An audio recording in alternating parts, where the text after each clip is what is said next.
Hi ಎಲ್ಲರೂ, ಹೇಗಿದ್ದೀರಾ? ಇವತ್ತಿನ ರೆಸಿಪಿ ಪಂಪ್ಕಿನ್ ಹಲ್ವಾ ಹೇಗೆ ಮಾಡೋದು ಅಂತ ನೋಡೋಣ.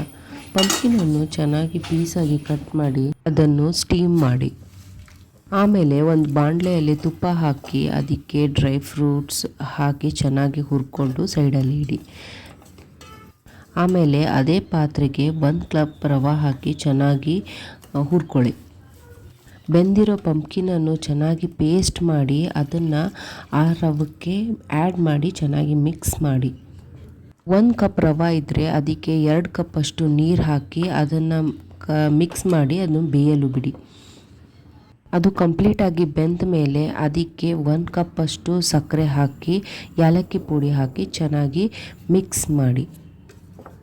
ಅದು ಕಂಪ್ಲೀಟಾಗಿ ಕುಕ್ ಆದಮೇಲೆ ಅದಕ್ಕೆ ಕರೆದಿಟ್ಕೊಂಡಿರೋ ಡ್ರೈ ಫ್ರೂಟ್ಸ್ ಎಲ್ಲದನ್ನು ಹಾಕಿ ಮಿಕ್ಸ್ ಮಾಡಿದರೆ ಪಂಪ್ಕಿನ್ ಹಲ್ವಾ ರೆಡಿ ಆಗುತ್ತೆ. ಈಸಿ ಆ್ಯಂಡ್ ಕ್ವಿಕ್ ಆಗಿರೋ ಪಂಪ್ಕಿನ್ ಹಲ್ವಾ ರೆಡಿ ಆಗುತ್ತೆ.